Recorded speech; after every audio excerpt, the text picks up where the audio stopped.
Assalamualaikum warahmatullahi wabarakatuh. Kembali lagi di channel ini.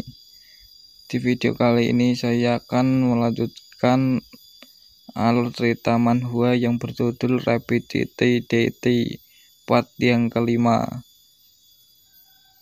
Dan tak usah lama-lama, kita lanjut ke video. Di part sebelumnya, Kakelin mengajak Molly bertemu dengan organisasi Wumeng. Molly pun bertanya, organisasi macam apa itu Wumeng? Wumeng adalah aliansi seniman bela diri Huanxia, ditunjuk oleh pimpinan tertinggi negara untuk menangani semua masalah bela diri Huanxia. Dan mereka pun masuk ke ruangan aliansi itu.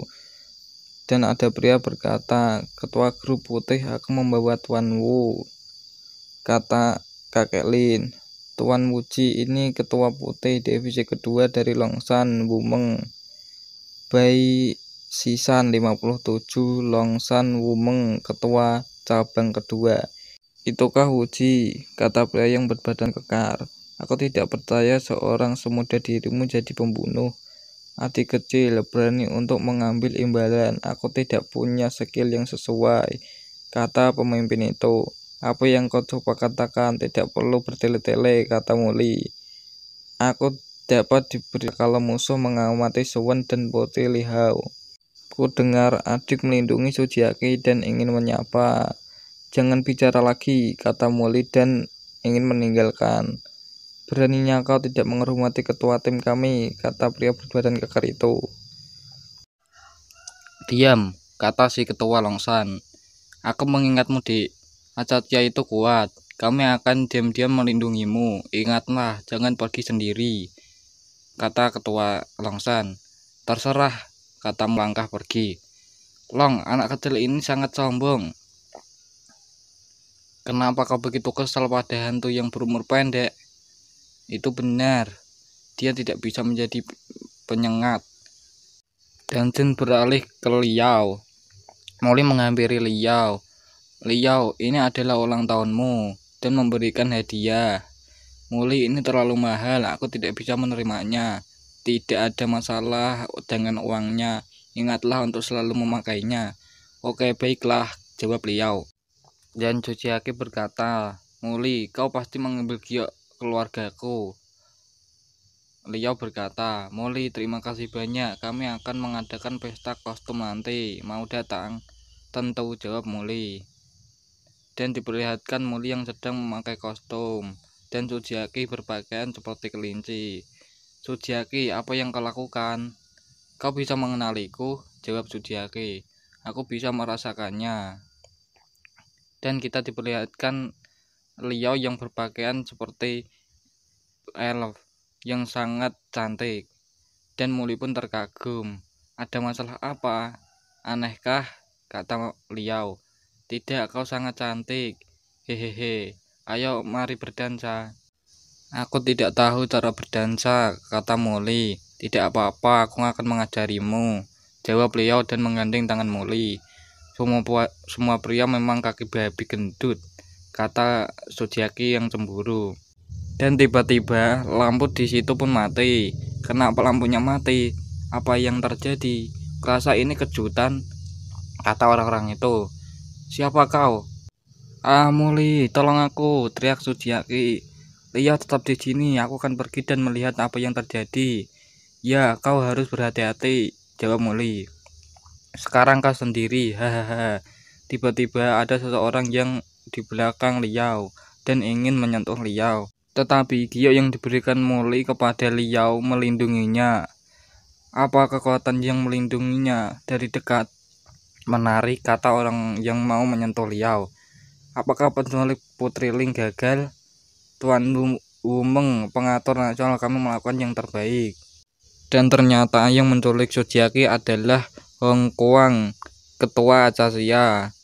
Hong Kuang, kau masih belum mati. Hari ini kau di tangan Longshan Wumeng. Aku tak akan membiarkanmu hidup, kata ketua Longshan. Kau telah memimpin Wumeng untuk menghancurkan Acasyaku. Hari ini pria tua ini akan membayarmu dengan hutang darah, kata ketua Acasya. Aku tidak peduli dengan hutang darahmu.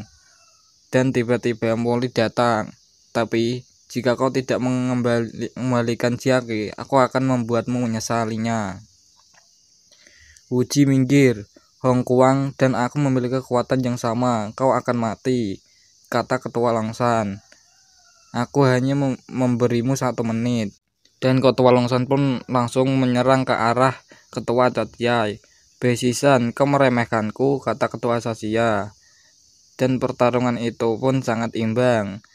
Sampai-sampai Ketua Sasia mengeluarkan pisau dari belakangnya dan menusuk Ketua Longsan.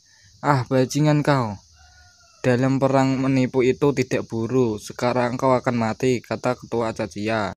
Tiba-tiba Muli pun menendang Ketua Cacia itu sampai menghantam dengan keras. Aku sudah bilang padamu kalau akan hanya memberimu 1 menit, kata Muli kepada Ketua Longsan. Dan Ketua Longsan pun bangkit dan ingin menyerang Muli. Dia sangat kuat, dia di atasku, kata yang sangat terkejut. Siapa pria ini? Dan Ketua Sasia itu pun memakan obat dan tubuhnya menjadi besar dan kekar. Aku tidak tahu apa kekuatanku sekarang, tapi setelah aku memakan obat ancestral, kau seperti serangga di mataku sekarang, kata Ketua Sasia memandang Muli. Kau terlalu banyak bicara, kata Muli, dan menghantamnya ke tanah sampai berdarah. Lebih kuat daripada monster itu. Siapa pria ini? Kata Ketua Longsan yang melihat Muli dan ketakutan. Dan diperlihatkan Sujiaki yang sedang disekap dan dibungkam mulutnya. Kemana ini? Aku telah diculik sepertinya, kata Sujiaki dalam hati. Dan orang yang di samping Sujiaki ingin merubah Sujiaki. Gadis ini sangat lembut. Aku tidak bisa menahannya lagi. Jangan sentuh aku, kata Sujiaki. Terburu-buru sekali. Ini adalah barang leluhur. Saat leluhur selesai menikmatinya, maka kita akan bisa menikmatinya, kata orang yang menyopir mobil. Menjauh dariku, kata Sujiaki. Muli, di mana kau? Kata Sujiaki dalam hati. Terus, dan tiba-tiba ada cahaya yang berwarna ungu melaju di samping mobil. Apa itu tadi? Dan ternyata cahaya yang berwarna ungu itu adalah Muli. Dan supir itu berkata, apa kau sangat menginginkan wanita itu? Apa yang bisa kulakukan? Oh, cahaya hijau ini sepertinya aku pernah melihat ini sebelumnya. Brok dan Muli pun menahan mobil itu sampai hancur. Dan orang itu pun keluar dan menembakkan pistol ke Muli. Tapi Muli pun dengan sangat mudah menangkapnya. Jangan lupa, aku masih punya gadisnya. Dan orang itu pun ingin mengambil Sujiaki. Jangan mendekat, atau aku akan melemparnya ke lautan dan menjadikannya makanan ikan. Kau berani mengancamku? Jangan mendekatiku. Kau tidak mempercayaiku? Dan orang itu pun melempar Sujiaki ke laut. Cari mati, kata Muli. Dok, dan Muli pun memukul leher bagian belakang dan langsung lompat menyelamatkan Sujiaki dan terbang menggunakan energi sihirnya. Lengan pria ini hangat, aku sangat menyukainya, kata Sujiaki dalam hati. Sin beralih ke rumah Sujiaki. Terlihat Sujiaki yang sedang tak sadarkan diri. Sudong, apakah punya berita? Tanya Muli. Menyerang menggunakan racun untuk bunuh diri, termasuk Hong Kuang. Sepertinya saatnya kita mulai menggores lagi, pikir Muli. Muli, bisakah kau datang kemari? Kata Sujiaki. Dan Muli pun menghampiri Sujiaki. Apa perasaanmu lebih baik? Muli bau, aku akan membunuhmu, kata Sujiaki sambil memegang leher Muli dengan erat. Kau tidak bisa dipercaya, kau bilang kau melindungiku. Jiaki, omong kosong, jika bukan karena Tuan Muji, kau tidak akan di sini, kata Tuan Su. Tidak, ini salahku, aku pasti akan melindungimu lain kali, kata Muli. Orang itu adalah Muli, pikir Sujiaki. Sekarang kau bisa pergi dariku dan melepaskan genggamannya. Itu ayah dan anak keluarga Sun mencarimu. Tuan Puji, kejadian terakhir kali ayah dan aku buta karena tidak mengenali Tuan Tai, kata Sunrong dan membungkukkan kepalanya. Tuan Puji, tolong terima ini sebagai bahan pertimbanganku. Baik, taruh di sana. Setelah ini, jika kamu berani mendekati saudariku, aku tidak akan membiarkanmu berakhir seperti ini. Saya tak akan berani, kata Sunrong, dan meninggalkan kediaman keluarga Su. Pada saat ini, sangat labas seharusnya melakukannya sekarang.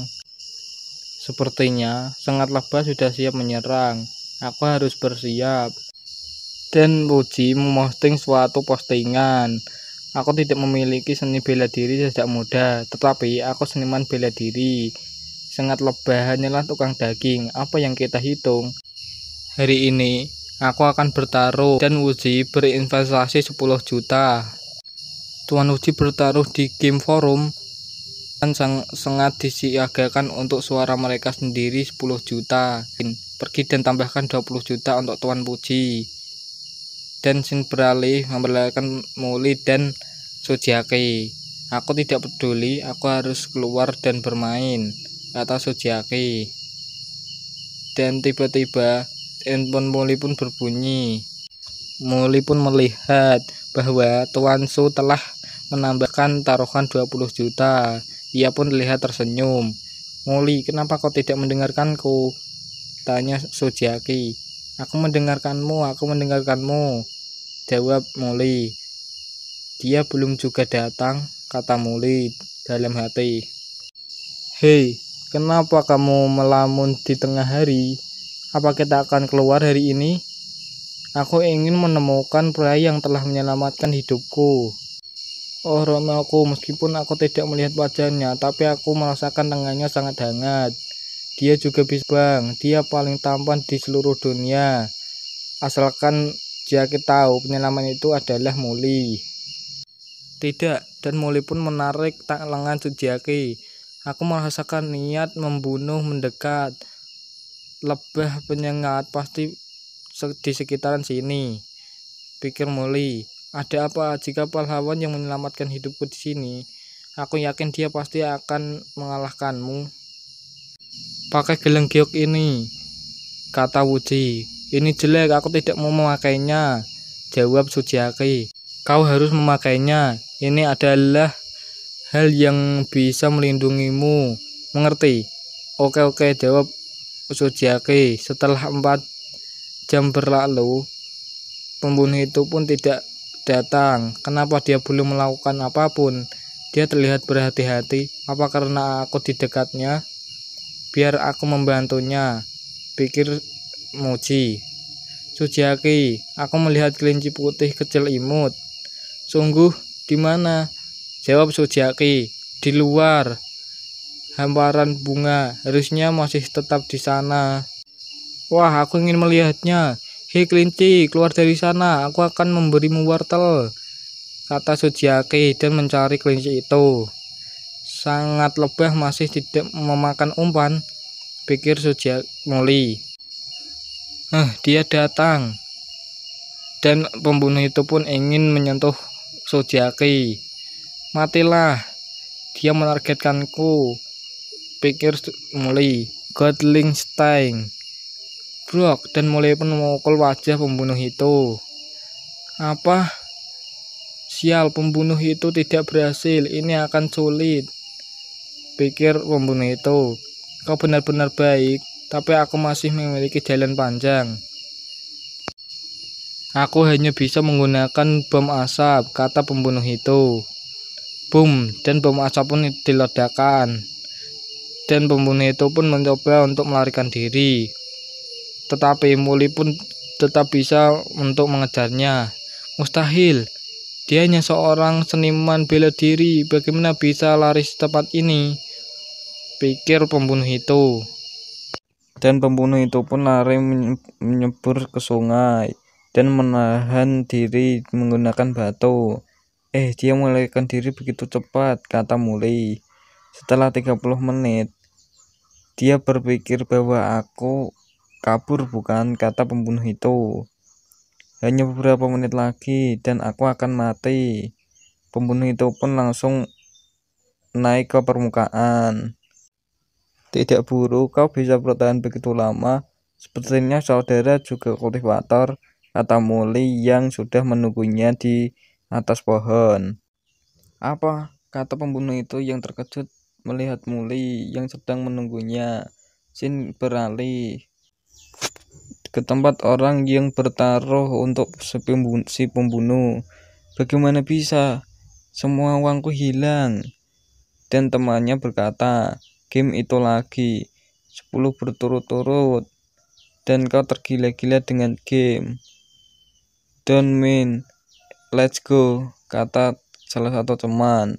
23 April 2031 sore hari, pembunuh oleh penyengat gagal, uji menang. Jika ini benar, aku tidak mau mempercayainya. Sin beralih kepada Wuji. Kau bisa berjalan di air. Apa aku benar-benar bisa menang melawan monster seperti itu? Pikir si pembunuh. Teknik menyembunyikan nafasmu begitu bagus, kata Muli.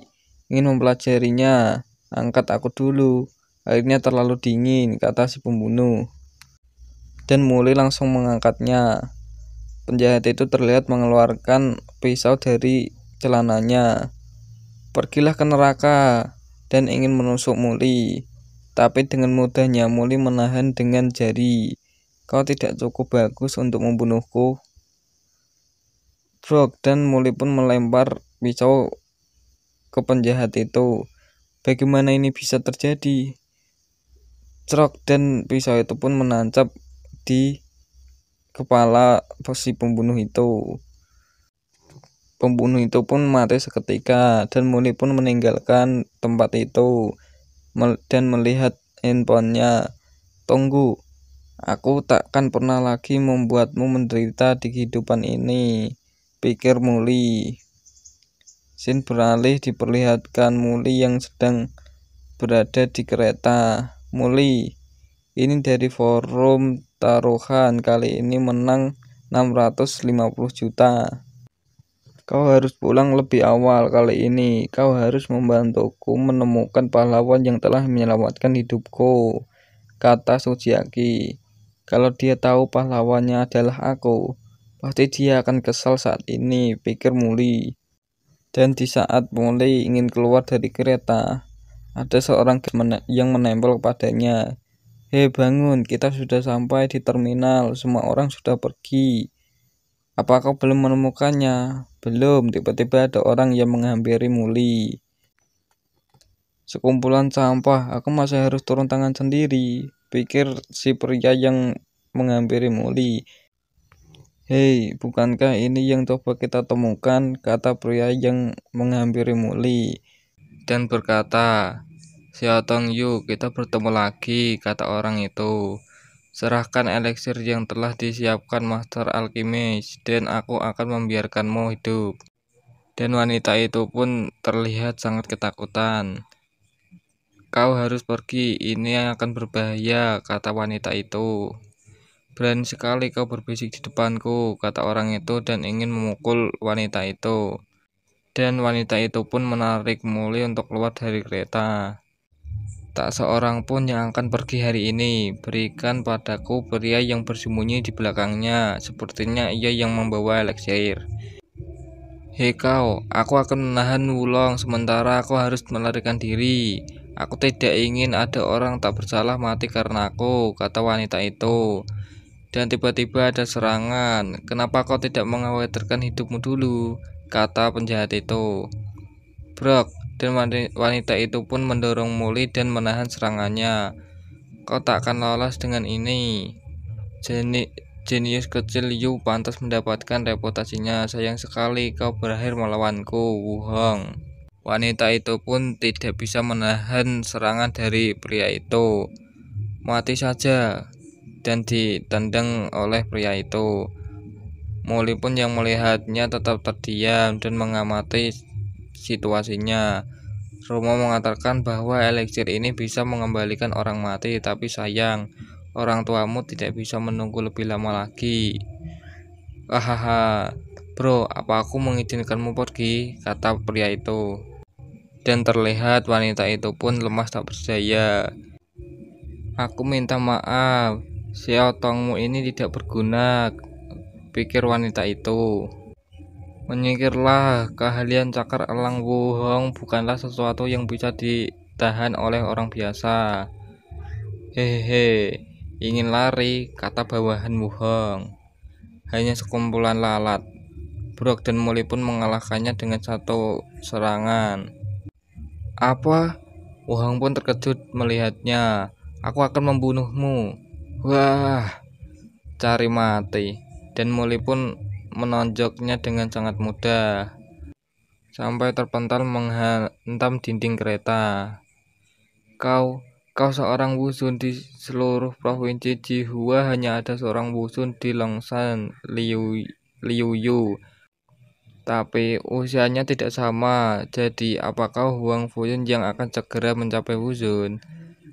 Aku tidak tahu, jawab Molly dengan tatapan dinginnya. Nona, apakah baik-baik saja? Tanya Molly. Oh, aku baik-baik saja, jawab wanita itu.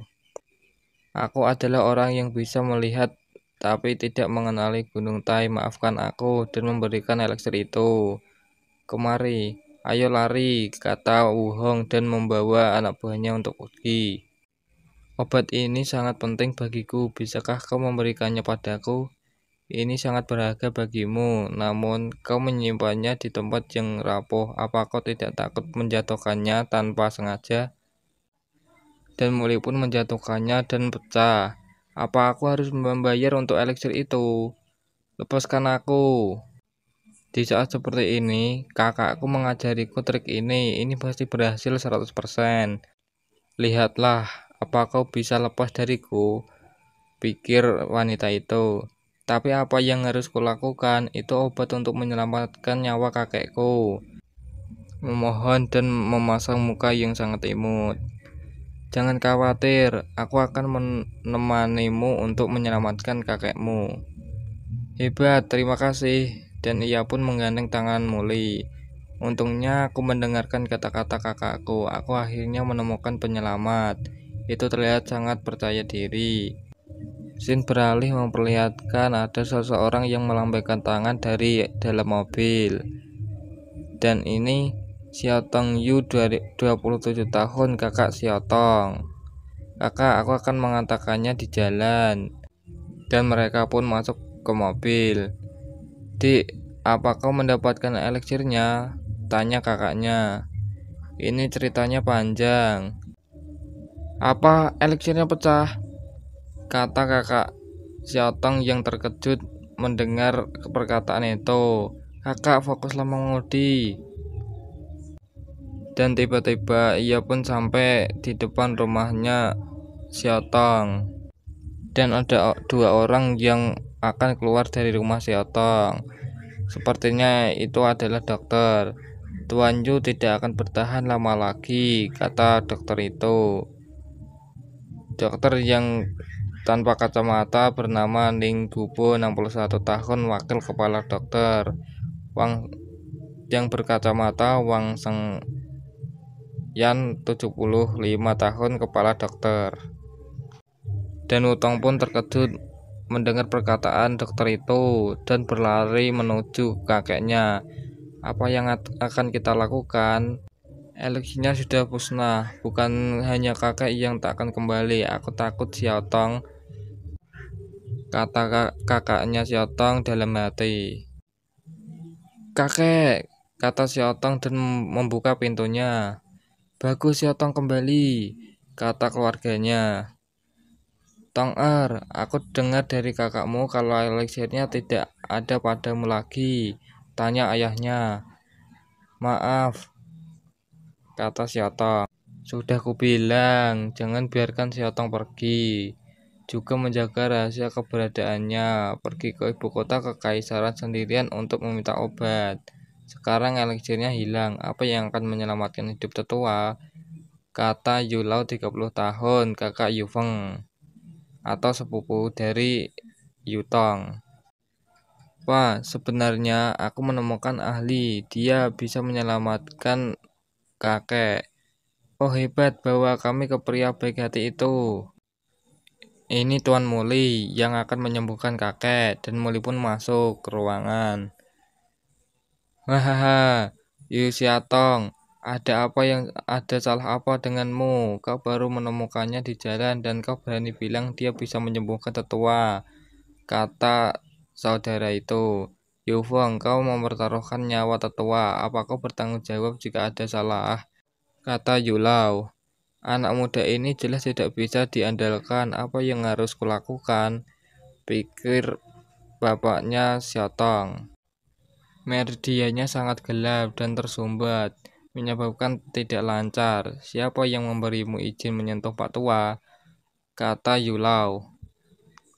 Brok, dan Molly pun mementalkannya dan menghantam dinding dengan keras. Semua orang pun terkejut melihat itu. Yuhao adalah orang terkuat di rumah selain tetua. Sepertinya anak muda ini tidak sesederhana kelihatannya. Pikir ayah Xiaotong. Bolehkah aku bertanya, tuanmu, bisakah tetua disembuhkan? Ini konyol. Ini pertama kalinya aku melihat diagnosis penyakit jantung. Karena kau melihat dokter lain, tetua ini akan pergi. Aku akan mengingatkanmu kalau sakit Tuan Eugene sudah parah. Bahkan jika ada eliksir, sudah terlambat baginya untuk kembali, kata orang yang berkacamata itu.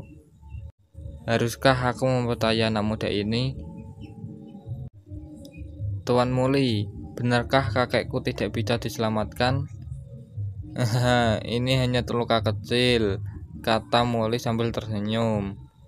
Itu bagus, jawab Putong sambil menghela nafas. Pukul saja dia, kata Muli. Dan semua pun terkejut. Apa kau bilang? Dipukul?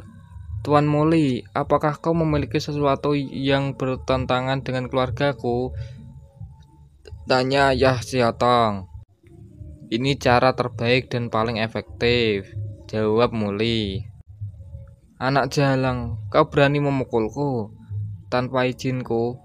Kau, kata Yulo dan ingin menyerang Muli. Belum sampai untuk memukul Muli, Yu Hao pun tertendang dan menghantam ke dinding. Jenis kekuatan apa ini? Pikir Yu Hao. Kakek, maafkan aku. Apa aku membuat kesalahan? Pikir Utong. Brok, brok, brok, brok. Dan Muli pun memukuli kakek Xiaotong terus menerus.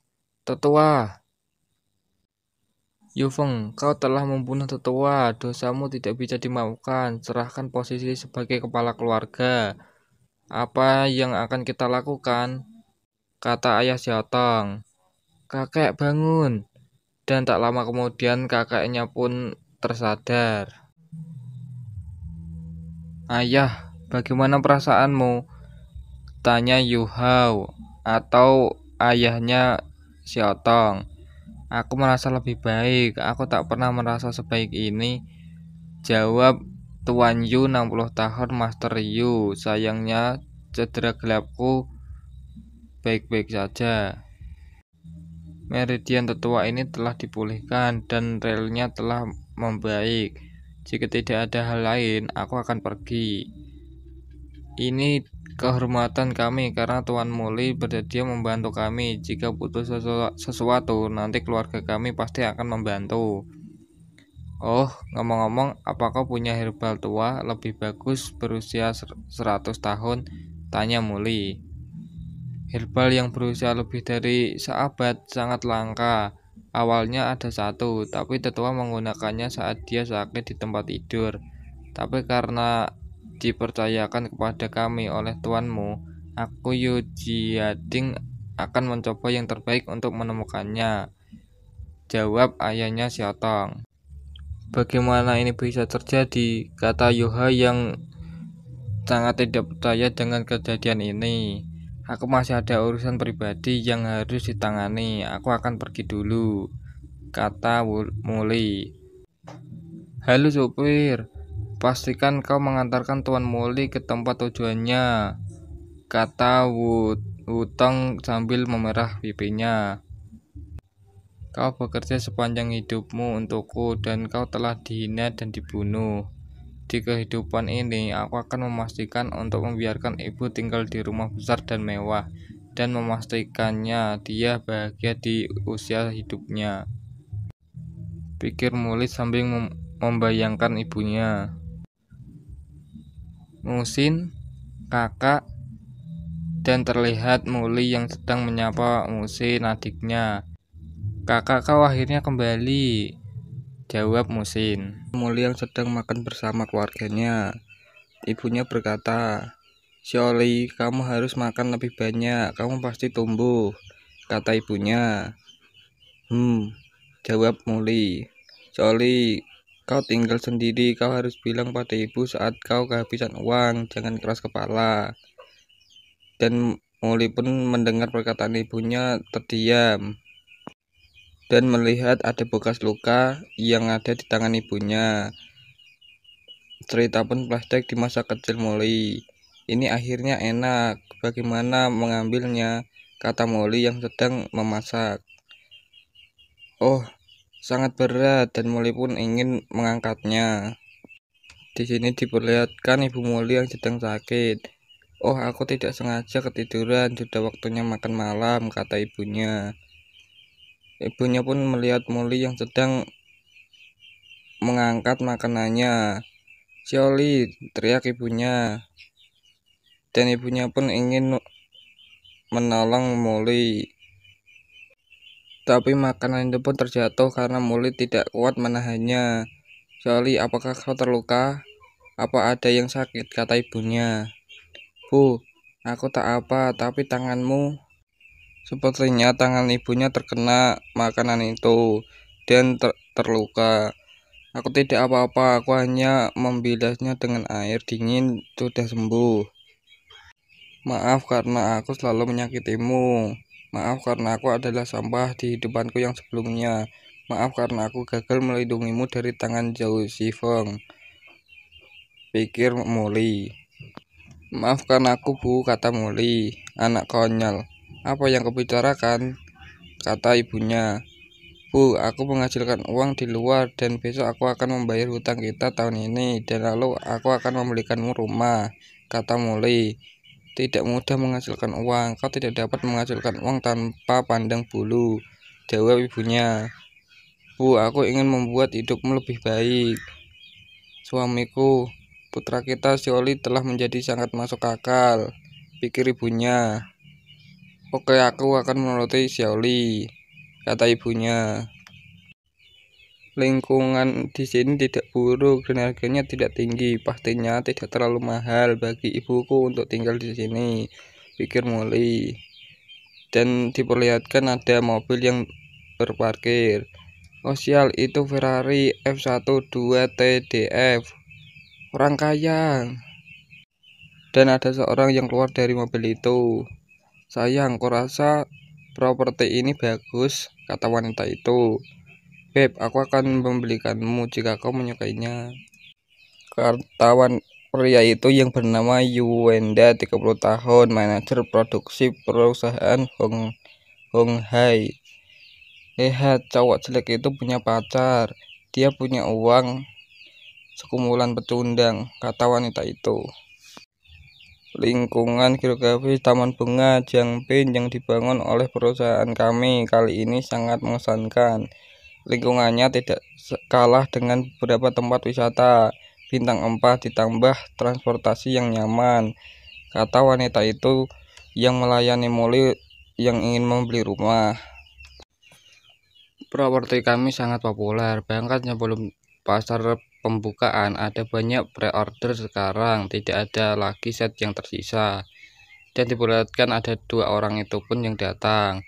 Terus katakan padaku, aku ingin membeli yang lebih tinggi, yang terbaik menghadap Long Mianjing, yang menghadap matahari, harga bukan masalah, kata Moli. Dan Moli pun melihat wanita itu. Wanita itu pun berkata, Moli, Dan sepertinya ia pun saling kenal. Kau atau Molly. Aku Zaumai. Saat sekolah menengah kau selalu suka mengikutiku dan memanggilku kakak cantik. Kau ingin membeli rumah di sini. Bukankah keluargamu sangat miskin? Aku takut kau bahkan tidak bisa membayar uang muka, kata wanita itu. Itu dia. Molly terlihat terkejut. Dia orang yang menghasutku mengambil uang di rumah untuk membelikannya snacks dan nonton film.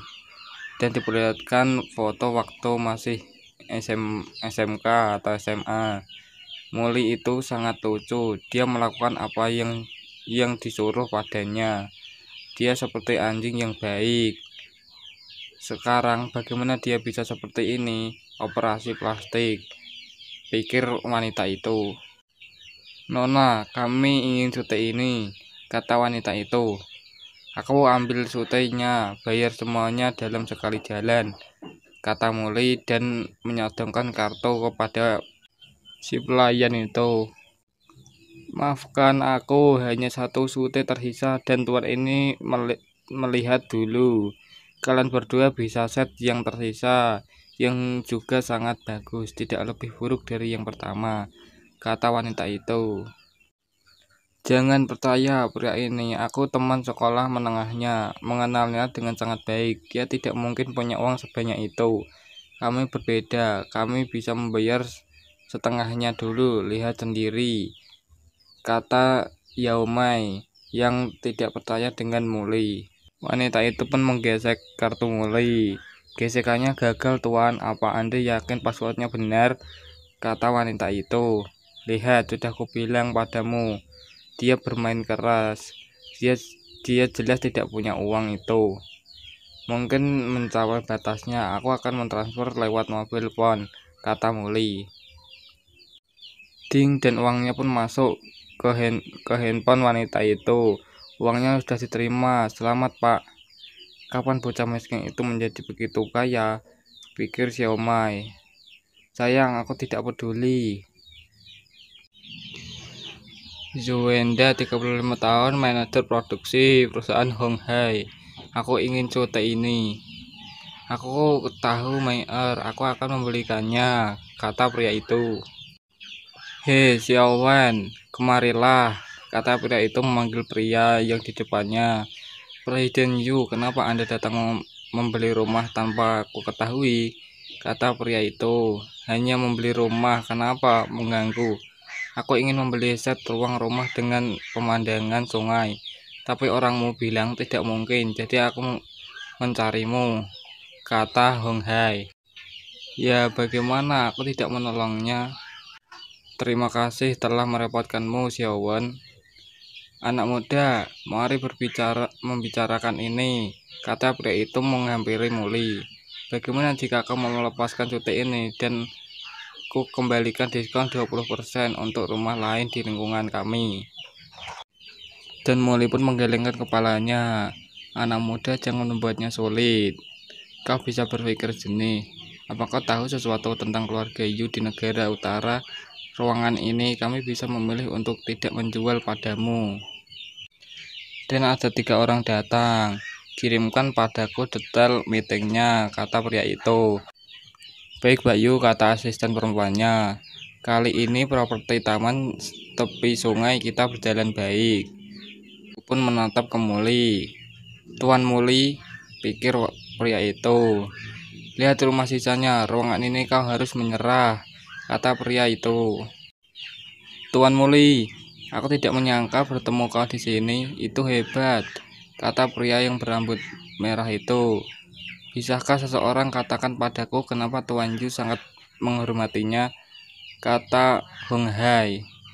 Tuanmu, namaku Yu Xiaoxiong. Terakhir kali kau dan Xiaotong datang ke subway kita saling bertemu. Aku yang menyetir, mungkin kau tidak punya banyak pesan padaku, kata Xiao Xiao. Oh, aku ingat sekarang. Bisakah kau membantuku dengan sesuatu? Awalnya aku ingin membeli rumah dengan pemandangan sungai, tapi aku menemui beberapa masalah, kata Molly. Apa yang terjadi di sini? Siapa yang berani tidak hormat pada dermawan keluargaku? Kata Hong Xiao Xiong. Dan pelayan itu pun berkata, ini Tuan Ju meminta saya. Tuanmu punya mata tapi tidak mengenali Taisan. Aku minta maaf dengan tulus padamu. Aku pantas mati, aku salah, kata Hong Hai. Yuwenda, setelah hari ini kau tidak diizinkan melangkahkan kakimu di ruangan lingkup instruksi kami. Di masa depan, atau kau akan menerima konsekuensinya, kata Xiang Xiang. Aku masih ingat hari itu. Hanya dengan melambaikan tanganku padanya dia akan datang mengibas-ngibaskan seluruh ekornya, pikir Xiao Mai. Dan Hong Hai pun menampar Xiao Mai. Dasar jalang, kaulah penyebab semua ini. Ayo, dan mengajaknya keluar. Sialan, aku telah menyinggung keluarga Yu, hidupku berakhir, kata Hong Hai. Tuan Muli, saya minta maaf, kami selalu menganggap Anda sebagai dermawan, saya tidak menyangka, kata Xiong Xiong dan menundukkan kepalanya. Lupakan, aku tidak ingin meneruskannya, kata Muli. Sehari kemudian, diperlihatkan keluarga Muli yang sedang menata ruangan. Surely, sute ini pasti harganya mahal. Bu, tenanglah, aku bisa membelinya sekarang, jawab Muli. Halo, ada seseorang yang datang. Aku tinggal di belakang apartemen ini. Namaku Chen Long. Kuharap kita bisa rukun, kata pria itu. Hei, dan dia pun menghampiri adik Muli. Hei Di, apa kita pernah bertemu sebelumnya? Kenapa aku merasa kau sangat familiar? Dan ingin menjabat adik Muli. Hei kau, kemarilah, kata Muli dan menatapnya dengan sinis. Ada apa kak? Dan Muli pun merangkulnya. Mendekati adikku lagi, aku akan mengalahkanmu tanpa alasan. Kau bermata panda ingin mengambil adikku, kata Muli. Kakak, jangan salah paham, kalian baru pindah ke sini. Kau belum tahu situasi di sini.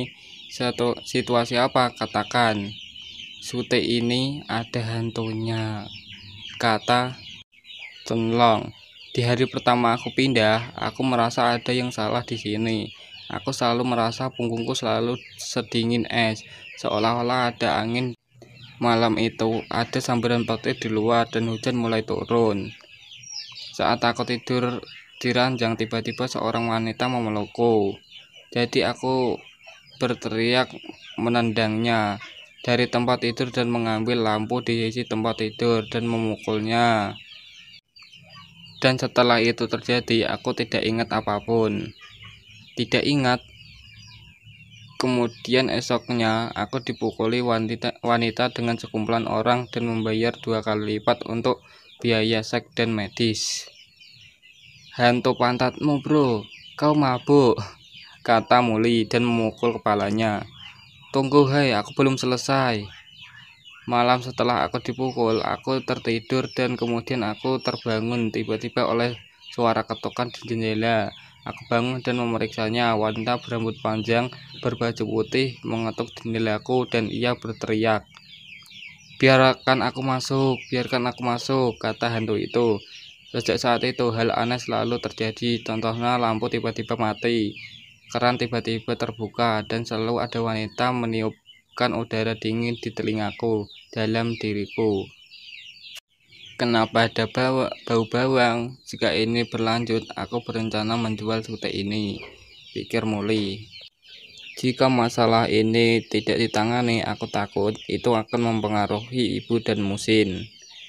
Bu, biar aku yang melakukannya, kata Musin. Temanku, jika kau berencana tinggal di hotel malam ini, berikan kunci sutemu. Aku berjanji sutemu akan damai saat kau kembali besok. Sungguh, ini hebat, akhirnya aku menemukan penyelamatku, kata Chen Long. Ruangan Chen Long malam hari, dan Muli pun tertidur di kamar Chen Long. Dia datang, kata Muli yang merasakan hawa yang sangat dingin.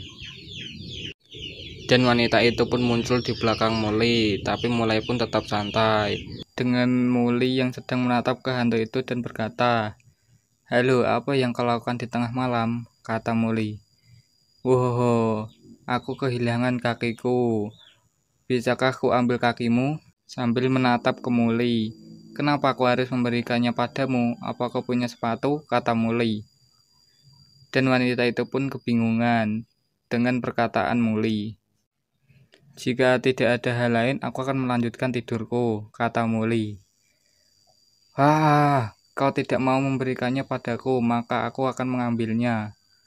Brok, dan Muli pun mengetok kepalanya. Apa kau bodoh meski kau hantu? Kau masih bisa dipukul. Lihat aku akan menggigitmu, kata hantu itu. Dan tangan hantu itu pun ditangkap Muli sambil menyentuh kepala gadis itu dan mengubahnya menjadi wanita cantik. Wanita itu pun berkata sambil malu-malu, kenapa kau tidak takut padaku? Apa yang perlu ditakuti? Kau tidak punya niat jahat. Kenapa aku harus takut padamu? Siapa namamu? Tanya Muli. Kenapa aku harus katakan padamu? Jawab wanita itu.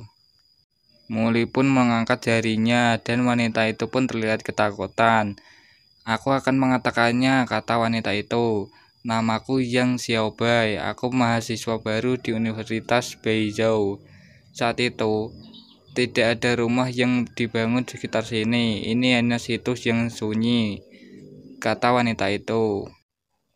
Saat itu aku melewati sini untuk mengambil rute pendek. Aku tidak sengaja merasakan ke dalam lubang besar di situasi konstruksi, patah kaki dan mati, dan tidak ada seorang pun di sini di malam hari. Jadi aku melihat malam tanpa akhir sampai aku mati, kata wanita itu. Apa yang kamu pikirkan sebelum meninggal, atau ada hal lain yang ingin kau lakukan? Tanya Muli. Saat aku anak-anak, ayah dan ibuku selalu bertengkar. Setelah ayah dan ibu bercerai, ibu mengambil saudariku dan aku ikut ayahku. Ayahku kecanduan alkohol dan judi. Dia sering memukul dan memarahiku. Saat itu kakakku sering menyelinap untuk melihatku dan membelikanku makanan yang enak. Kemudian saat aku sekolah menengah, ayahku mabuk dan jatuh ke sungai. Ibuku tidak mau mendukungku. Kakakku harus putus sekolah untuk bekerja agar aku bisa belajar, kata wanita itu. Dia kakak terbaik di dunia dan hatiku sangat gelisah sebelum mati. Aku masih belum ingin mati. Kakakku bekerja sangat keras untuk membuat mudah bagiku untuk diterima di Universitas Beizhou. Aku tidak akan pernah bisa membalasnya, dan saya belum membiarkannya hidup dengan baik. Bagaimana saya bisa mati? Aku tidak boleh mati. Saat aku menjadi hantu, aku mencoba terbang ke sisi kakakku dan melihatnya. Tapi saat aku terbang terlalu jauh, aku mulai merasa jiwaku hancur. Aku hanya bisa tinggal di sini dan tidak bisa pergi kemanapun. Hanya sekilas aku sangat ingin bertemu kakakku lagi, kata wanita itu pun sambil menangis. Muli memegang kepala wanita itu dan berkata, jangan khawatir, aku punya cara untuk mengeluarkanmu dari sini. Benarkah yang kau katakan? Bisakah kau mengeluarkanku dari sini? Tanya wanita itu. Metode Jiwe Star Celestial Cultivation. Valen Immortal dapat terus berkultivasi dengan memperbaiki tubuhmu sendiri dengan berlindung atau mengambil keuntungan dari surga dan bumi untuk memulihkan tubuh mereka sendiri, membentuk kembali daging untuk dirinya sendiri. Di saat yang sama, ada cara lain meninggalkan daging hanya melatih jiwa, menyebutnya metode kultivasi hantu. Aku tidak hanya bisa membawamu pergi dari sini, tetapi aku juga bisa menghidupkanmu kembali, kata Muli. Selama kau menyelamatkanku, aku bersedia menjadi sapi dan kudamu di masa depan. Arti sapi dan kuda itu adalah pembantu atau pesuruh ya guys. Kondisi jiwamu saat ini tidak stabil. Seiring berjalannya waktu, kesadaranmu akan memudah sampai akhirnya menghilang. Aku akan memberimu metode kultivasi. Setelah kau berkultivasi, kau bisa menguatkan jiwamu dan memiliki kemampuan.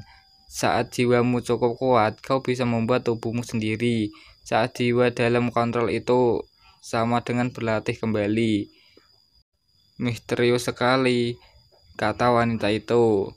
Aku berjanji untuk membantumu, tapi aku punya syarat bahwa kau akan patuh padaku di masa depan, kata Molly. Dia bisa melindungi ibuku nanti, setidaknya aku bisa tenang, kata Molly dalam hati. Kau ingin aku memanggilmu master dan jadi budakmu? Kau bisa memanggilku Molly. Terima kasih, saat aku siap berubah ke dalam bentuk manusia, aku akan menebusnya untukmu. Oke, berdiri.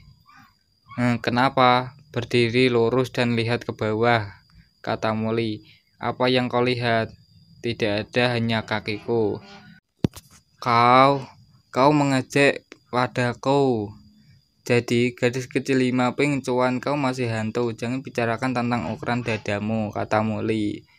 Wah, Molly, kau brengsek. Scene beralih di esok paginya. Kakak, apa kau baik-baik saja? Apa kau melihat itu semalam? Kata pria yang rumahnya ditinggali Molly.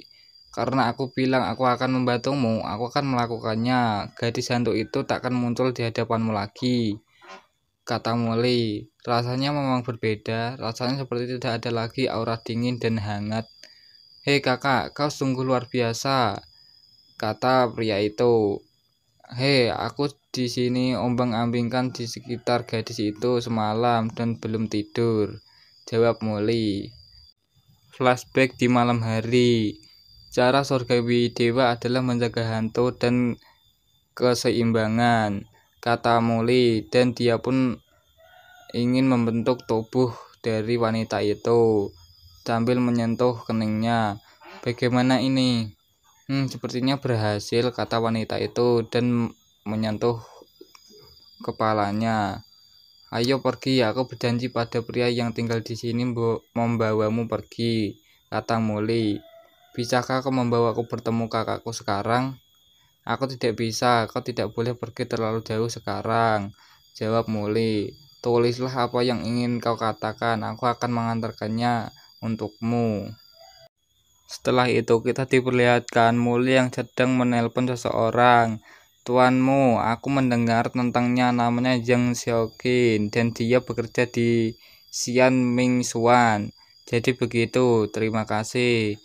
Dan tiba-tiba Molly pun sudah sampai di depan Xuan Mingxian. Saat aku sekolah menengah, ku dengar Xian Mingxuan adalah rumah teh terbaik di kota Beizhou. Bahkan satu cangkir teh bisa terjual seharga 10.000 yuan. Di kehidupan sebelumnya, aku menginginkan ke tempat semacam ini, kata Molly dalam hati. Halo, tuan, teh jenis apa yang Anda inginkan? Apa Anda ingin menyiapkannya sendiri atau Anda ingin orang lain yang menyiapkannya? Kata wanita itu pun yang menyambut Molly. Permisi, apakah ada gadis bernama Zhao Xiaoqin yang bekerja di sini? Xiaoqin adalah pembuat teh terbaik di rumah teh kami. Apa Anda ingin dia membuat teh untuk Anda? Tidak, aku kesini untuk hal lainnya buat dia. Xiaoqin, ada yang mencarimu. Siapa dia? Dan ada wanita cantik berambut coklat. Zhao Xiaoqin, 23 tahun, kakak yang Xiaobai.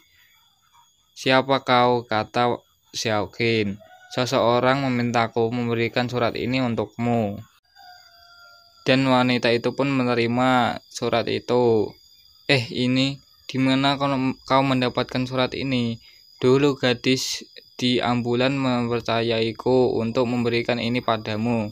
Tapi aku lupa dan baru ingat akhir-akhir ini. Jadi aku datang untuk memberikannya padamu. Dan di surat itu pun tertulis, kakak, maaf jika ada kehidupan setelah kematian. Aku masih ingin jadi adikmu.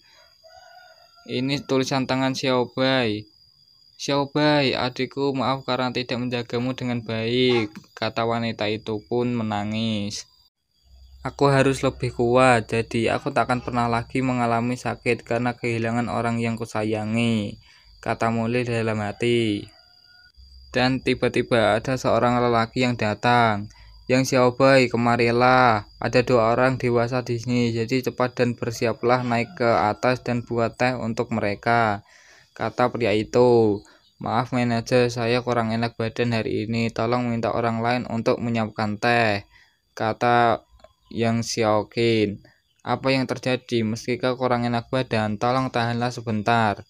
Pergilah ke atas dan tangani mereka. Setelah itu, aku akan mengizinkanmu pulang dan beristirahat lebih awal, kata manajer itu.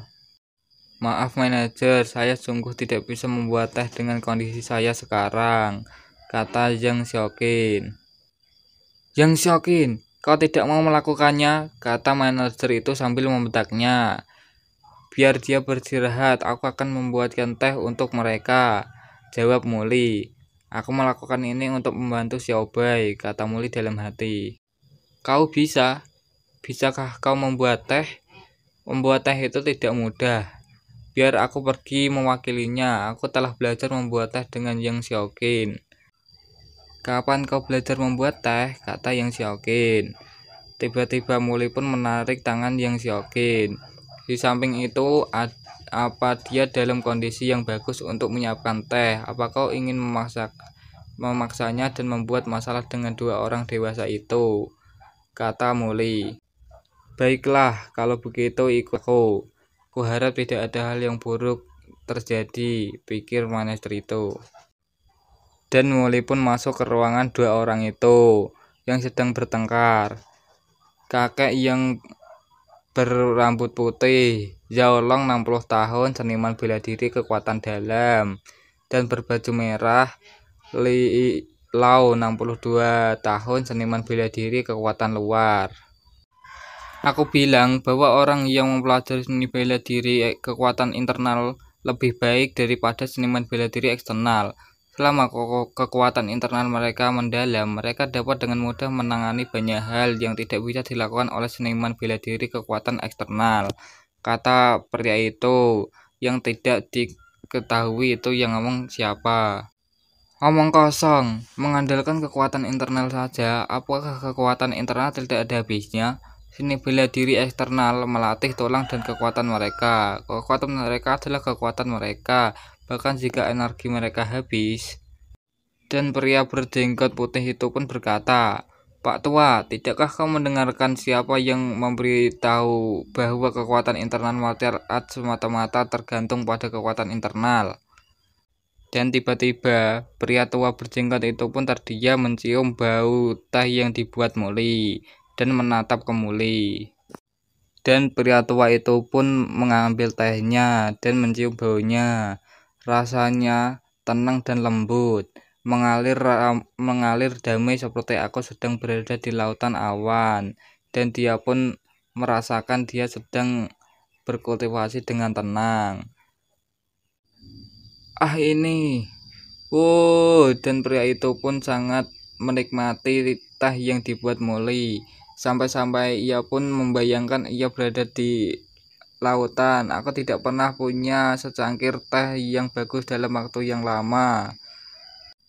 Young man, this tea is good. Are you new here?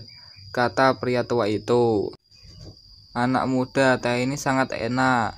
Apa kau baru di sini? Teh punya jalan, satu orang adalah dewa, dua orang menarik, tiga orang punya selera. Kalian berdua bisa minum teh dengan tenang lalu berbicara, kata Muli.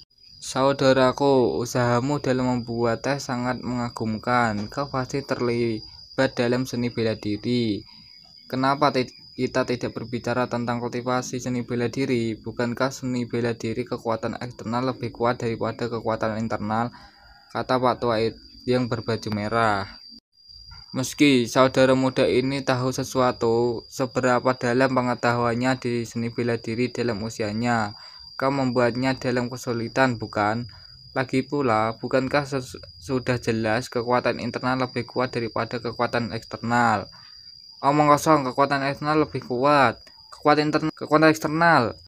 Dan dua pria tua itu pun terus berdebat mengenai hal kekuatan internal dan eksternal. Mereka ribut lagi. Mereka di dalam rumah teh, apa mereka tidak malu? Kata Muli dalam hati. Jika aku bilang, aku akan katakan itu sama, kata Muli. Dua benar. Kenapa tidak ada keributan? Apa ada sesuatu yang terjadi? Kata manajer itu yang menguping. Muli pasti bisa menanganinya, kata Zhao Sukin. Kami berdua berdebat tentang topik ini tanpa akhir, tapi dibantah olehmu, saudara muda. Aku ingin tahu topik apa yang kau punya. Perihal topik ini, kami ingin tahu lebih tentang ini. Mereka berdua memiliki kelebihan dan kekurangan yang sama. Semua metode kultivasi di dunia memiliki kebenaran dan keberadaan mereka sendiri. Mereka punya tujuan yang sama, dan semua metode akhirnya berujuk pada tahu yang sama. Jalan apa? Kata kedua orang tua itu. Jalan keabadian, jawab Molly. Keabadian? Kata pria itu yang terkejut. Keabadian apa ini tentang immortality? Ini anak muda yang berani, bahkan menyimpulkan beberapa hal yang tidak realistis untuk membodohi kita, kata pria berjenggot putih itu. Dalam seni bela diri tidak ada hal yang terkuat, hanya lebih kuat. Tidak kalian berpikir mungkin akan lebih baik jika kalian mempelajari kekuatan internal dan eksternal, kata Molly. Anak muda sekarang ingin jadi aneh. Banyak kultivator ingin mempelajari kekuatan luar dan dalam, tapi tidak seorang pun mencapai kesuksesan. Mempelajari kedua kekuatan hanyalah sebuah lelucon, kata pria berjenggot itu. Orang-orang yang berpikir mereka kuat selalu memegang posisi mereka sendiri. Mereka akan segera diremehkan, kata Molly. Apa yang akan kau lakukan? Kata Pak Tua yang berbaju merah. Biar kutunjukkan kekuatanku untuk meyakinkanmu, kata Molly dalam hati. Dan Molly pun menunjukkan skillnya dengan mengambil daun tanpa menyentuh dan melemparkannya ke Pak Tua itu. Sampai-sampai lantai itu pun terbelah, dan pria tua itu pun terkejut dengan kejadian ini. Kan dua kakek ini yang terkejut. Ini, dan Molly pun berkata, ini kekuatan dalam. Dan Molly pun menancapkan sesuatu ke atas meja itu. Ini kekuatan eksternal. Kekuatan internal dan eksternal yang sangat kuat. Kau pasti seorang wuzun, kata kakek itu yang sangat terkejut. Wuzun atau apapun, mereka terlalu meremehkanku, kata Molly dalam hati. Dan kakek tua berjenggot putih itu pun berkata, saudara muda, oh tidak, guru, tolong maafkan kami karena tidak menghormati dan bahkan berani berbicara di depanmu. Kata-kata kalian berlebihan. Aku hanya melanjutkan pada kalian bisa berkultivasi kekuatan internal dan eksternal, kata Molly. Bolehkah pria tua ini menanyakan marga guru? Margaku Molly, jawab Molly. Gurumu, kenapa kau tidak bekerja di rumah teh kecilku? Jika kau menyukainya, bagaimana jika kau berikan rumah teh ini? Aku tahu pembuatan teh di sini. Dia merasa tidak enak badan dan tidak bisa membuat teh untuk kalian berdua. Jadi aku datang ke sini untuknya, kata Molly. Ternyata rumah teh ini memiliki kenalan gurumu. Pohon besar ini harus dipegang, kata orang tua itu dalam hati, dan berkata, kau berbicara tentang Zhang Xiaoqin ya? Jawab Molly. Sepertinya Yang Xiaoqin punya hubungan dekat dengan Tuan. Sepertinya dewa pun membantuku, kata ketua itu dalam hati. Ini sudah cukup lama, apa sudah berakhir? Kata manajer itu. Tidak mungkin ada masalah besar. Tidak mungkin. Dua senior itu sangat geram dan marah. Dan ada seseorang yang menuruni tangga. Manajer itu pun terkejut. Bagaimana, apa mereka puas? Tanya manajer itu kepada Molly. Sudah ditangani. Saya berdebat dengan mereka agar mereka belajar sesuatu dan meyakinkan mereka, jawab Molly. Penanganan macam apa ini? Jawab manajer itu yang terkejut. Jika semua baik-baik saja, aku akan pergi, tanya Molly. Apa identitasnya? Apa yang memberinya keberanian untuk berdebat dengan mereka? Pikir pria itu. Habislah, aku pasti kehilangan pekerjaanku hari ini. Senior, saya sungguh minta maaf. Anak itu adalah pembuat teh yang baru dan anak bodoh ini tidak mengerti aturannya. Jika Anda tidak puas, saya akan turun ke bawah dan meminta seseorang memberinya pelajaran, lalu mengurangi gaji dan mengusirnya, kata manajer itu yang menghampiri dua kakek itu. Kakek berbaju merah itu pun berkata, "Si tua Zong, jika gurumu mendengar rumah teh berbicara seperti itu, apakah tidak akan ada masalah?" Dan manajer itu pun berkata, "Bolehkah saya bertanya siapa gurumu?" Brok! Dan kakek tua itu pun memukul mejanya sampai terbelah. "Ya dewa, dia benar-benar tidak mendengarnya bukan?" kata pria itu dalam hati. "Kurasa kau tidak ingin punya mulut lagi. Pergi dari sini," kata kakek itu. "Gurumu adalah anak bodoh yang ingin kau beri pelajaran," kata pria yang baju merah. "Kau harus ingat nanti jika tuanmu datang ke rumah teh 2 kali lebih hormatlah daripada kau denganku. Mengerti?" "Baik," jawab manajer itu. "Juga Yang Xiaoqin adalah gadis yang baik," kata pria itu. Manajer itu pun langsung menunduk dan menganggukkan kepalanya. Sin beralih kepada Yang Xiaoqin yang sedang menangis, dan ada Molly di belakangnya. "Kapanpun aku memikirkan tentang adikku, aku merasa sedih," kata Yang Xiaoqin. "Adikmu bilang kalau jadi adikmu di kehidupan ini adalah kebahagiaan terbesar. Jangan sedih, mungkin kau akan bertemu lagi nanti," kata Molly. "Kau tidak perlu menyenangkanku. Aku melihat sendiri keramas tubuhnya dengan mataku sendiri. Bagaimana mungkin baginya untuk bangkit dari kematian?" kata wanita itu. "Namun Molly, aku sungguh ingin bertemu dengannya," kata Yang Xiaoqin sambil menangis. Kakek tua berjenggot putih itu pun berkata, dia akan bertanggung jawab di rumah teh ini mulai sekarang. "Terima kasih." Sin pun beralih kepada wanita hantu adik Yang Xiaoqin, dan ia pun berkata, "Apa ini?" Molly pun menjawab, "Itu botol giok porselin. Aku membelinya di pasar. Itu akan jadi tempat perlindunganmu nanti." "Molly, aku selalu penasaran orang seperti apa dirimu, dan kenapa kau punya kemampuan yang kuat. Di mana kau mempelajari semua ini?" tanya wanita itu. "Dari mana kau mendapatkan semua pertanyaan itu?" "Masih ada beberapa aku dengar di ruangan pria ada benda tersembunyi yang tidak bisa dilihat. Ada beberapa buku kuning yang tersembunyi di bawah ranjang. Apa kau menaruh di sana?" kata wanita itu. Dan Molly pun membuka botolnya. "Baiklah, akhiri pembicaraan." Tiba-tiba ada seseorang yang mengetuk pintunya.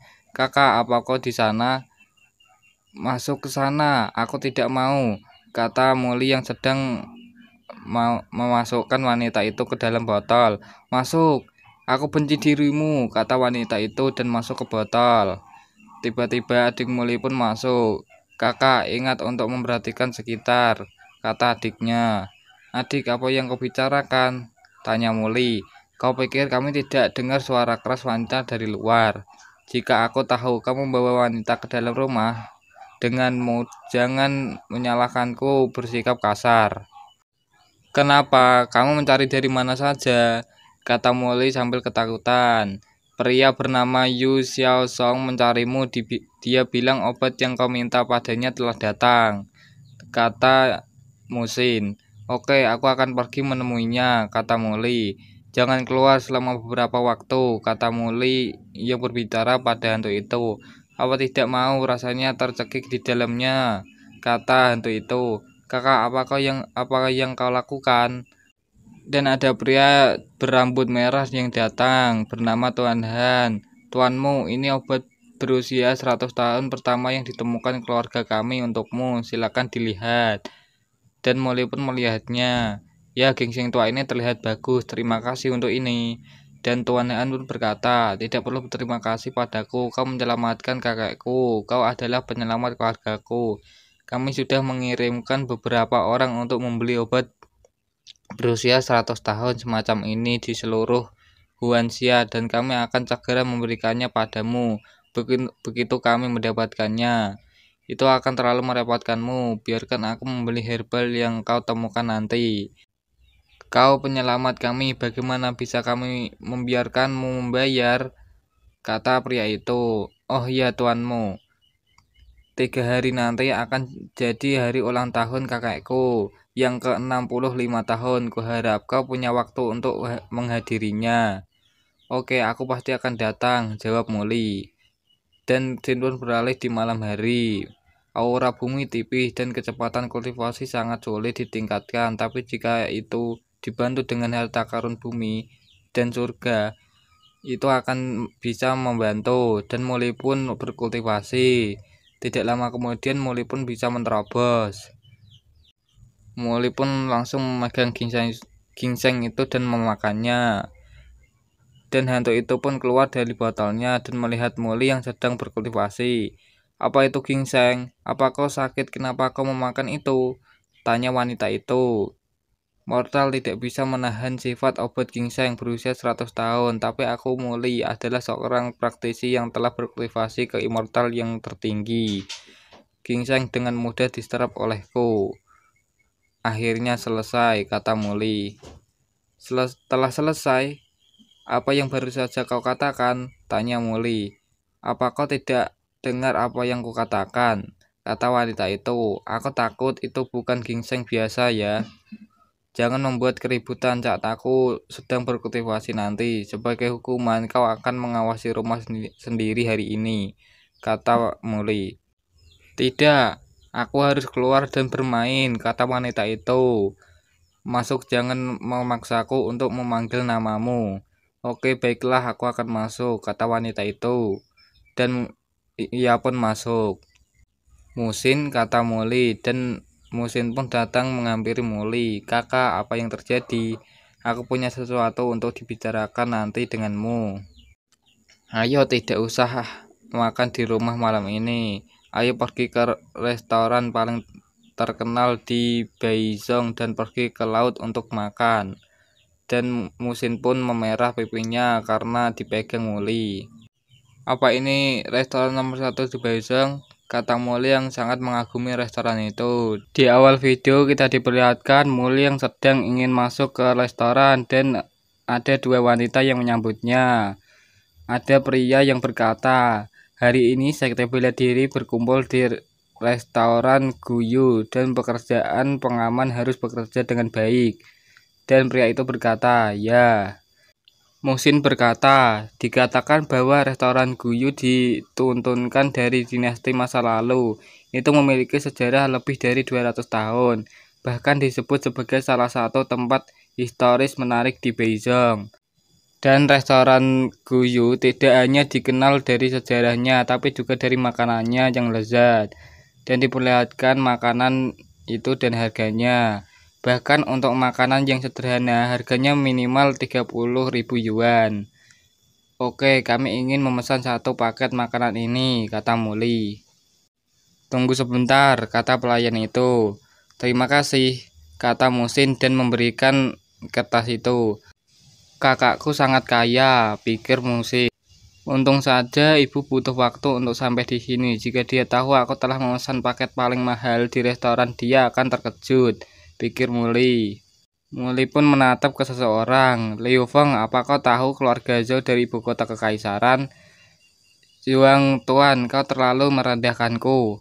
Aku pergi ke ibu kota kekaisaran dengan ayahku beberapa waktu lalu dan membuat kunjungan khusus ke Zhou Dashou, kata seseorang itu. Dia juga mendukungku untuk bermain di vilanya. Kau bahkan tidak akan bisa membayangkan pemandangannya. Zhou Dashou, Yao Shiheng, pikir Molly. Nona, saya sungguh minta maaf, Anda dapat kursi yang salah, itu sudah dipesan. Kami akan mengganti rugi kesalahan kami. Bisakah Anda pindah tempat duduknya? Oh, oke, tidak apa, kesalahan kecil bisa dimengerti. Kakak, ayo pindah tempat duduk. Kakak, apa yang kau lakukan? Tanya Musin, dan menyeret Molly. Gadis ini cukup bagus, kata pria yang menatap Molly. Dan pria itu pun berjalan dan menepuk pantat Musin. Dan pria itu pun berkata, Nona cantik, kau dari keluarga mana? Aku tidak pernah melihatmu di perkumpulan keluarga manapun sebelumnya. Nona yang cantik, jika aku melihatmu sebelumnya, aku pasti akan mengingatmu. Cari mati, pikir Molly. Dan Molly pun berbicara, "Maaf, kami salah kursi. Kami bukan dari keluarga besar manapun. Kami hanya orang biasa." Dan Musin pun memeluk Muli. "Bro, kenapa terburu-buru?" kata orang yang datang. "Hari ini aku di sini untuk jadi tuan rumah makan malam bagi generasi muda keluarga besar di Beizhou." Wu Ximing, 22 tahun, seniman bela diri level pertengahan. Pasti takdir bahwa dua orang secara tidak sengaja masuk ke sini secara tidak sengaja. Lebih baik duduk dan mengenal keluarga serta memberiku muka. Dan orang yang menggoda Musin tadi pun berkata, "Tuan muda Wu, ku dengar beberapa waktu lalu kau menembus seniman bela diri tingkat menengah. Kecepatan kultivasinya sangat mengesankan." "Yah, kupikir itu terlalu lambat," jawab Wu Ximing.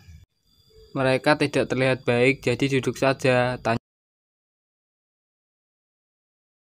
Wu Ximing pun berkata, "Aku masih belum tahu nama adik, ini kartu bisnisku. Aku ingin berteman denganmu, keluarga dan bermain denganku saat kau ada waktu." Dan ada orang berambut putih pun berkata, "Ku dengar Liu Feng ke ibu kota dan bertemu dengan orang.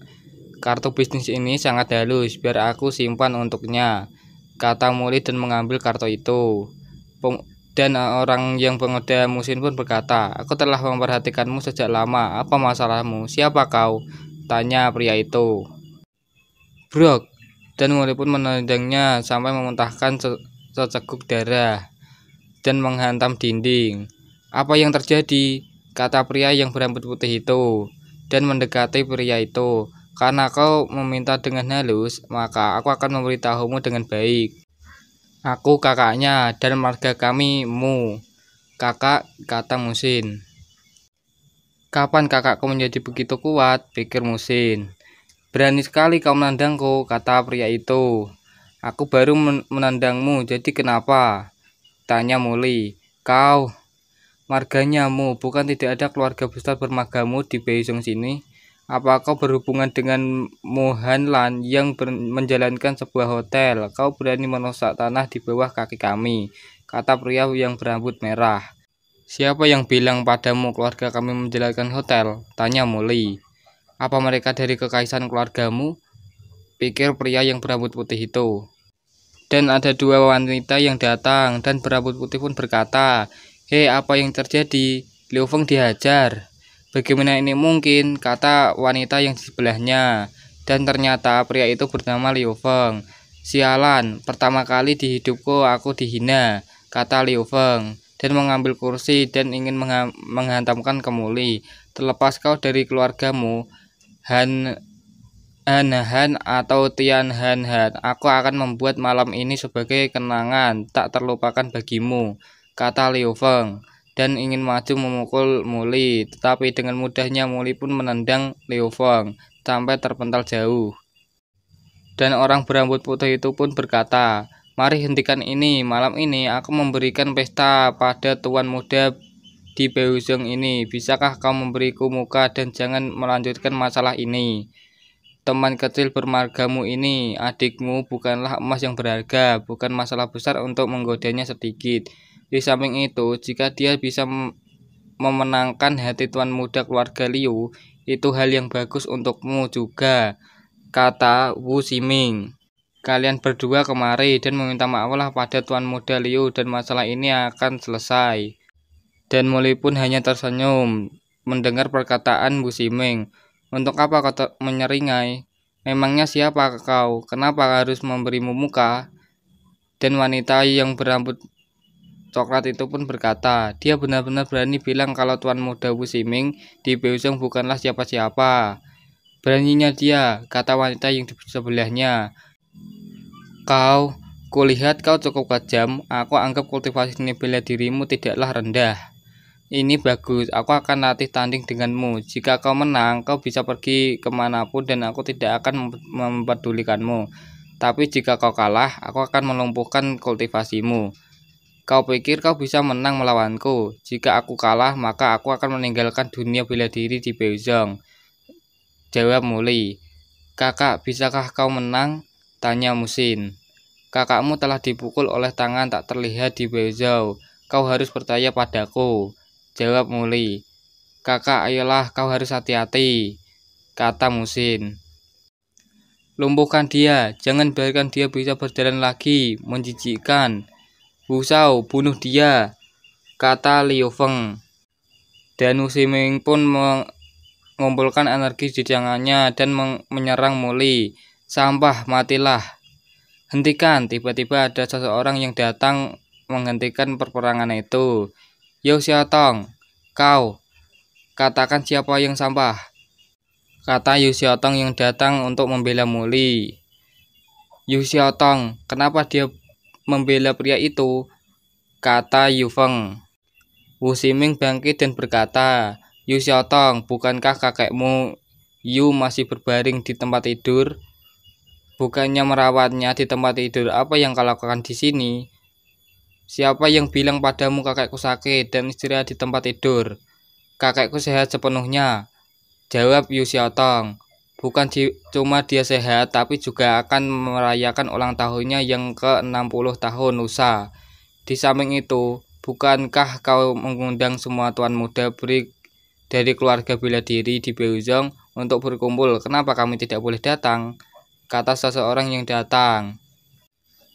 Bahkan Yu Xiaoxiong di sini, apakah kakek Yu benar-benar sakit? Ayahku pribadi mengambil tindakan untuk menyergam mereka dalam perjalanan ke sini. Kemudian ku dengar obatnya telah dihancurkan dan keluarga Yu tua itu terbaring di tempat tidur menunggu mati. Apa keluarga Yu sengaja menyebarkan rumor palsu? Pikir tuan muda Wu Ximing. Wu Ximing berkata, ya selamat pada kakek Yu untuk pemulihan dan kesehatannya. Tapi sekarang kau melompat keluar dan menghalangi jalanku. Apa yang kau pikirkan? Tentu saja untuk menyelamatkanmu. Hari itu di kereta bawah tanah ayahmu dipukuli setengah mati olehnya, jawab Yu Xiaotong. Anak muda yang tidak kita ketahui dari mana asalnya, benar-benar berkelahi dengan Bu Hong, Enggel Klau, kata orang-orang itu. Apa? Dan dua orang itu pun terkejut. Berhenti bergertak, kata Yu Ximing. Yu Xiaoxiong berkata, Xiaotong, kau harus memperhatikan apa yang kau ucapkan. Namun Wu Ximing, ayahmu memang dikalahkan oleh tuanmu. Dia masih takut pada tuanmu. Kusarankan kau jangan buat keributan dengannya. Kau tahu jika kau takut mati, maka jangan pernah coba-coba. Hari ini, Yu Xiaotong, aku menaruh kataku di sini. Siapa yang berani menyentuh tuanmu, aku bersumpah. Aku akan mengerahkan kekuatan seluruh keluargaku, menguras semua kemampuannya untuk mencegahnya dilahirkan hidup-hidup. Dan Muli pun menatap Yu Xiaotong dengan penuh kegembiraan. Selama ini, permusuhan antara keluargaku melawan keluarga Yu disimpan dalam kegelapan. Tidak mudah merusak kedamaian di antara dua keluarga ke permukaan bagi anak biasa, pikir Wu Ximing.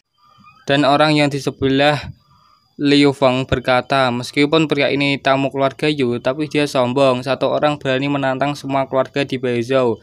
Apa keluarga Yu melakukan apapun tanpa alasan? Bukankah itu berarti keluarga Yu milikmu menganggap diri mereka sebagai penguasa Beizhou dan tidak memperhatikan semua keluarga? Dua idiot ini, aku cuma ingin pesta yang tenang. Tidak bisakah kau berbaik hati dan tidak membuat masalah? Pikir Wu Ximing. Dan tiba-tiba ada seseorang yang menelpon ke Musin. Bu, apa kau di sini? Ya, meja kita nomor 68 dan harusnya di lantai 3. Tunggu kami, kakak dan aku akan segera ke sana. Dan Musin pun menarik baju Muli. Kakak, ayo turun, jangan membuat keributan di sini. Jangan membuat ibu menunggu lama di bawah. Kakak Muli, pikir Musin. Dan mereka pun bergegas ingin turun. Yu Xiaotong, kami akan pergi dulu, kata Muli. Jangan pergi, kata Liu Feng, dan menghadang Muli. Tapi Muli pun tidak menghiraukannya dan menendangnya. Minggir, sampai terpental jauh. Kakak, aku baru tahu seberapa luar biasanya kau, tanya Musin. Saat kau bilang itu tidak bisakah kau memberikan sedikit emosi? Contohnya dengan sedikit adorasi atau dengan nada bersemangat. Kau memujiku dengan sangat lembut. Aku tidak yakin jika itu akan membuatku senang. Kau tidak merasa senang setelah aku puji. Kalau begitu, mengejutkan sekali, kakakku sangat kuat, kata Musin sambil menunjukkan wajah senangnya. Benar-benar adikku tidak bisa begitu meyakinkan, pikir Muli. Ada seseorang yang datang. Halo, aku kesini untuk menghadiri gathering atas undangan Tuan Muda Wuming. Bisa kau beritahu di mana itu? Tuan bisa menggunakan elevator dan pergi ke lantai 5. Seluruh lantai 5 dipesan oleh Tuan Muda Wu. Astaga, dia begitu tampan, kata wanita itu. Terima kasih, kata wanita itu, dan ingin pergi menuju lantai 5 bersama pengawalnya. Tuan Muda, Anda sudah dipromosikan di daftar peringkat Duzun. Kenapa Anda merepotkan diri menghabiskan waktu di pesta kecil? Kata pengawalnya. Dan Tuan Muda itu bernama Lu Pengfei, 21 tahun dari Jiangnan. Dan pengawalnya bernama Wei Xiang, 65 tahun, pelayan. Dunia itu luas, banyak orang berbakat bisa ditemukan dimanapun. Hanya orang muda yang bisa mewakili era yang ingin kulihat adalah apakah kota Beizhong memiliki naga tersembunyi dan harimau peringkuk seperti rumor, kata Liu Pengfei. Dan tak lama kemudian mereka pun keluar dari lift itu dan berpapasan dengan Muli dan Musin. Dan pemuda itu pun menatap ke Musin. Tuan Muda, ada masalah? Kata pengawalnya. Tidak ada. Dan mereka pun melanjutkan perjalanan. Halo semuanya, aku sangat terhormat menghadiri jamuan ini dan aku akan menghargai sedikit perhatianmu, kata Tuan Muda Liu Pengfei. Dan Musimung pun berkata, Tuan, ada yang bisa kubantu? Aura orang ini sangat mengesankan, dia sangat menarik perhatian, dia bukan anggota keluarga manapun di Beizhong, pikir Wu Ximing. Hari ini sangat sial bagiku setelah aku menyingkirkan seseorang pembuat masalah, datang satunya lagi. Liu Pengfei pun mengipaskan kipasnya. Aku bermaga Lu dan berasal dari Jiangnan. Untungnya dia terlihat lebih sopan daripada yang marganya Mu, pikir Wu Ximing, dan berkata, pengunjung dari tempat yang jauh adalah teman. Teman, mari masuk dan mengobrol bersama. Aku akan mencari tahu latar belakang orang ini, pikir Wu Ximing. Dan wanita yang berambut coklat itu pun berkata, dia begitu tampan. Adik, kemarilah, kata wanita yang di sampingnya. Mereka jadi gila karena seorang pria, kata Yu Xiaotong. Sebenarnya ini juga terjadi saat kau bertemu dengan tuanmu, kata kakaknya. Dan Yu Xiaotong pun terhipu malu. Tidak, aku tidak begitu berhenti berbicara omong kosong, kata Yu Xiaotong. Reaksimu berkata sebaliknya, kata Yu Xiaoxiong. Dan Liu Pengfei pun berkata, aku baru saja melintasi Beizhou dan mendengar kalau tuan muda keluarga Wu di Beizhong malam ini menjadi tuan rumah perjamuan. Bagi semua tuan muda semua di sini bela diri Beizhou. Aku juga mendengar bahwa generasi muda Beizhong penuh dengan orang berbakat dan langka. Jadi aku datang untuk bertemu kalian semua. Jadi katakan padaku, bagaimana kami menurutmu? Pujilah kami semaumu, pikir Wu Ximing. Kurasa semua orang yang hadir di sini adalah sekumpulan sampah, kata Liu Pengfei. Apa katamu? Kata semua orang yang terkejut mendengar perkataan Liu Pengfei. Dan Xin pun beralih ke keluarga Muli. Jika aku tahu kau memesan hidangan yang mahal, aku takkan keluar untuk makan untukmu. Lain kali aku tidak ingin kau menghabiskan uang seperti itu, kata ibunya. Dan juga handphone itu sudah kubilang agar tidak terus memegangnya di tanganmu setiap waktu. Itu buruk buat mata. Anak muda sekarang tidak peduli dengan tubuhnya lagi. Ibu benar, kata Muli dan Musin. Tuanmu, kata Yu Xiaotong dengan datang tergesa-gesa. Ada apa? Ada masalah? Tuan mudamu, ini tidak bagus, sesuatu terjadi di atas, kata Yu Xiaoxiong. Wu Ximing pun berkata, siapa kau? Kenapa datang kemari? Bukankah baru saja kukatakan margaku Lu dan aku datang dari Jiangnan, kata Lu Pengfai. Ku dengar bahwa bakat para tuan muda Beizong sungguh luar biasa. Jadi aku datang kemari untuk melihat, tapi sayang sekali desas-desus itu hanya dilebih-lebihkan. Sangat pantas mendapatkan reputasi seperti itu, mengecewakan. Sombong sekali, kata Liu Feng. Biarkan tuan muda ini mengajarimu bagaimana menjadi orang. Dan Liu Feng maju dan ingin menyerangnya. Tapi belum sampai ia memukul Lu Pengfai, ia pun ditampar dan terpental. Yang kecil selesai, tidak bisakah pemimpinnya keluar? Kata Lu Pengfai. Sangat bagus, aku akan membiarkanmu merasakan kekuatanku yang sebenarnya, kata Wu Ximing. Cakar elang, dan ia pun menatapnya sambil tersenyum. Sayangnya itu tidak cukup. Dan Liu Pengfai pun menangkisnya dan menyerang balik. Aku bahkan tidak bisa menerima satu pukulan darinya. Apa kau berani mengakuinya sekarang? Semua seniman bela diri di Beizong adalah sampah. Apa kau Lu Pengfai dari keluarga Lu di provinsi Jiangnan? Apa kau menantang semua tuan muda di Beizong sini? Kata Xiao Xiong. Oh, ketenaranku mencapai di sini. Aku melakukan perjalanan jauh di barat melalui kota-kota Jiangnan dan memasuki Jinhu dan melaju jauh dari timur Jinhu dan sekarang aku di Beizong sini. Namun juga aku sangat kecewa dengan Beizong, kata Lu Pengfai. Kakak Yu, siapa sebenarnya orang ini? Kata wanita itu. Dalam setiap era ada sekumpulan orang yang berbakat. Dia di atas orang biasa. Orang-orang dianggap sebagai kandidat wuzun dan kemungkinan mereka mencapai wuzun sangat tinggi.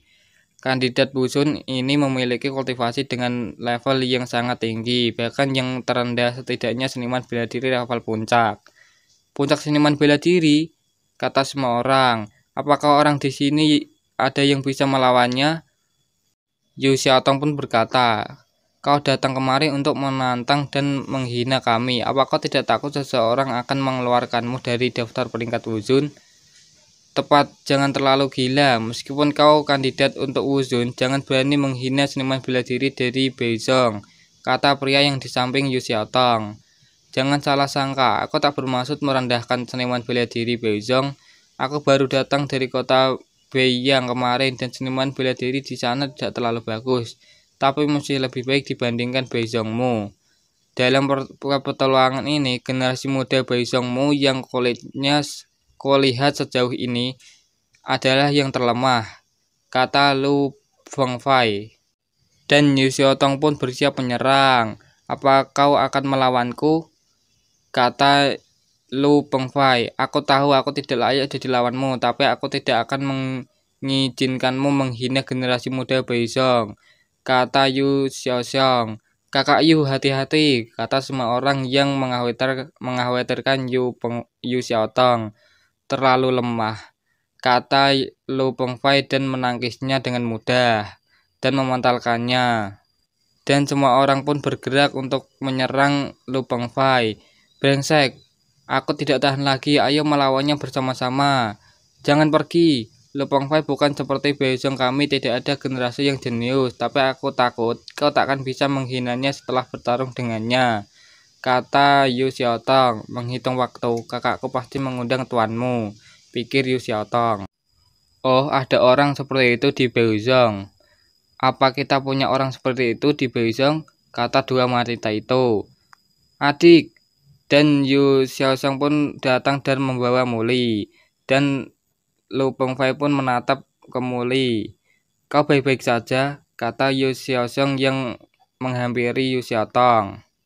Dan Yu Xiaoxiong pun mengeluarkan obat atau pil dalam bajunya.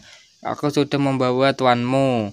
Kau harus meminum ini. Bawei dan Huang pil akan menyedihkan jika kau melukai dirimu sendiri, kata Yu Xiaoxiong. Jadi kau penolong mereka, kata Lu Pengfai. Ku dengar kau bilang semua generasi muda komunitas seniman bela diri Beizong adalah sampah. Yang mana yang membuatmu kecewa? Kata Muli. Ya, aku tidak tahu apa kau layak untuk membuatku menarik kembali kenyataan itu, kata Lu Pengfai. Jadi aku akan berdiri di sini. Jika kau bisa membuatku mundur selangkah, kau menang, jawab Muli. Hehehe, sangat bagus. Aku akan menggunakan semua kekuatanku, tidak cuma membuatmu mundur, tapi juga akan membuatmu terbang.